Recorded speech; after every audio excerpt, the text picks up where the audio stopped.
Hello from the heart of one of the most beautiful valleys in the Dolomites region of northern Italy. My goodness, do I have a hidden gem for you today. Just when I thought I've seen some of the most iconic viewpoints in this region, I have come upon the Valley of Vallunga.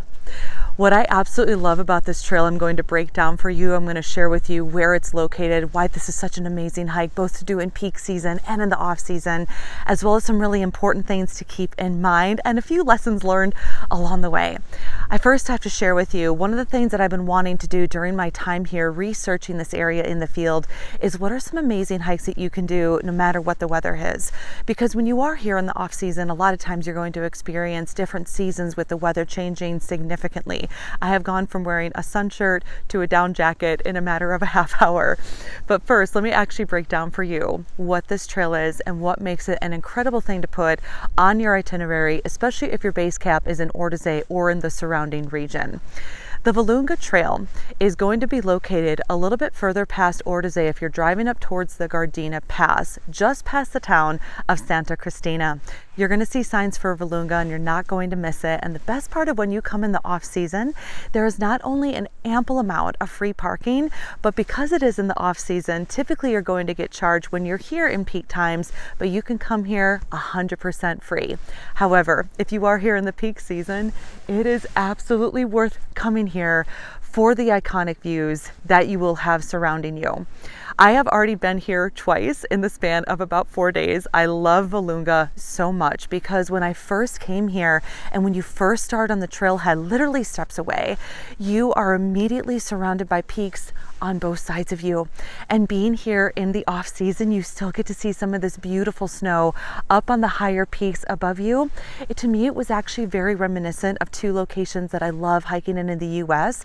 The first is Zion National Park in Utah, particularly in a region known as the Court of the Patriarchs. Second, it reminds me so much of Yosemite Valley, where you have these beautiful meadows down at the bottom and then these sheer massive rock walls surrounding you. Now, for a few logistics here, the Vallunga Trail is an out and back trail, 6.6 miles round trip, around 1,480 feet of elevation gain. I wouldn't rate this as a stroll and I wouldn't rate it as a sufferfest. I'd go a little bit closer to the stroll because you're going to have a really nice gentle elevation gain. You're going to see people of all ages and walks of life. I've seen families with strollers and even of course the ambitious day hikers like me that love to cover a lot of ground. But sometimes when you're in a region, you realize more and more it's just about experiencing the land and the terrain, but sometimes you don't have to go hard and push it all out. So this trail is wonderful because you can do it in sunny weather, you can do it in rainy weather, you can do it in clouds, you can do it in fog. But something really interesting that I've learned about this area is that my initial plan for today was actually going to be to hike up in some higher terrain up in the Gardena Pass. And I chose not to do it because sometimes when you get to the higher elevation, what I'm noticing is that there are these microclimates, and it seems that when the snow is melting in the upper mountains, a lot of the clouds are condensing and hanging around in those regions. And because of that, I like to stay away from those areas that the visibility isn't great, because when you come to this area, you want to be able to experience 360-degree views, great visibility if you're able to do so. What I love about Vallunga and what I've noticed here going here a couple of times is that there could be clouds surrounding all over in the upper peaks and even down in the lower valleys. But when you come here, because you are surrounded by mountain peaks on both sides, it almost feels like the peaks are blocking it. I'll show you a little bit more what I mean. If I were to pan out and go over this way, you're going to see clouds all the way up in this upper region. So if you want those extensive views and you want to experience the visibility, going higher isn't necessarily the best thing to do, no matter what season it is, because the mountains are so dynamic. But as you can see with where I am right now, when you have incredible peaks on both sides, I feel like it's blocking the clouds. And every time I've been here, I'll notice that they stay trapped in the upper peaks. So you can get these beautiful pockets of blue sky like what you see behind me, but you can also get that mystique on a cloudy, misty, rainy day where the mountains have a little bit of this fog-like element to them. They feel somewhat dark and ominous, but you're protected in this area as well. So I will also tell you something very bold. I'm about to make a very bold statement. If you were to tell me the number one place to go to in the Ordise region when exploring the Dolomiti, I would say Alpe d'Huez, 1000% hands down. I've got to tell you, my bold statement today is Vallunga is a very, very, very close number two, even higher than Seceda. And I love Seceda. But Seceda is one of those places that when you go up and see that iconic ridgeline, you're basically left in that moment to see that one element. When you come to Vallunga, you are going to find that the peaks unfold again and again and again. You'll see these amazing dynamic peaks come in through the forest, and you're going to open up to amazing peaks again. Now, there's a couple of things I want you to bear in mind when you decide to do this trail. Again, first, like I said, if you come in the off season, odds are parking's free, so that's a huge perk. But if you are here in the off season, there's going to be a refugio here, and it is currently closed, as well as a little refugio that's adorable, this like little snack shack right at the parking lot that is also closed. Now, if you bring some food with you, there's an adorable little Despar supermarket in Santa Cristina. You can stock up on local meats and cheeses and breads and strudel broth and chocolate and have an amazing picnic, because everywhere along this trail, you are going to see multiple picnic benches where you can just chill and relax. Now, something really important I want you to keep in mind. I have pretty much done this entire out and back trail, but the point where I have stopped is right here in this amazing expansive meadow. In the summertime, this meadow, from what I have heard, is rumored to be filled with countless wildflowers. The trail technically goes past this meadow back into the evergreens, and you're going to have another 400 to 500 feet of elevation gain. I made a decision to not do the full trail because I'm more and more about, as I grow through life, doing trails where getting the most out of it in terms of, yes, the terrain, but really the overall views and the experience.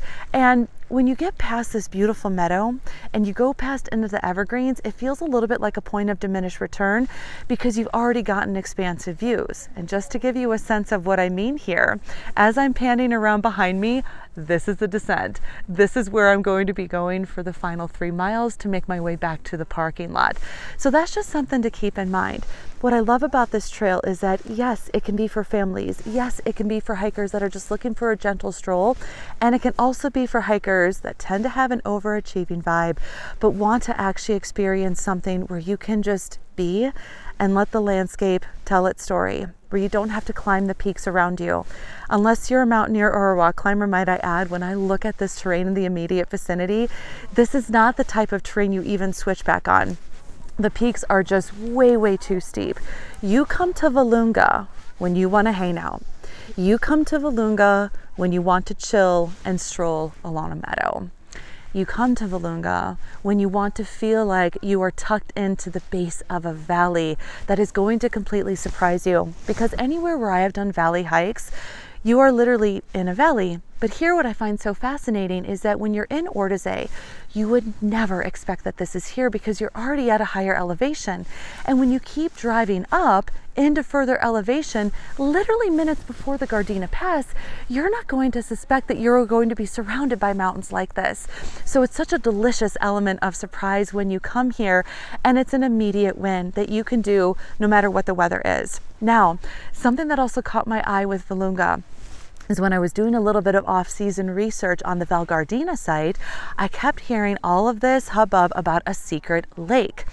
And along this trail, there is purportedly a secret lake that will only appear for a very brief period of time in the month of May when the snow is melting off of all of the surrounding peaks. I have been here twice and I have yet to see it here in the month of May. So I believe that this lake is a little bit finicky and is also a little bit of a magician because rumor has it, the lake can come and go in a matter of a few days' time. So you only have a magical window to do it. If you're lucky enough to do Vallunga in the off season, and you're lucky enough to see the lake, buy a lotto ticket because karma is on your side that day. But however, if you do not see the lake, you are going to completely win and score doing this amazing experience. So what I'm going to break down for you in resources in this overall description is I want to share with you the trail map, some of the lessons I've learned, a couple of things to really help you get an epic experience. But just to recap, Vallunga is an amazing trail that I would highly recommend no matter what the season is. You can even do cross-country skiing here. No matter matter what your level of experience is. But if you do come here, do not be fooled by the amazing viewpoints that you're going to get in the immediate first steps of the trail. Come up to this meadow.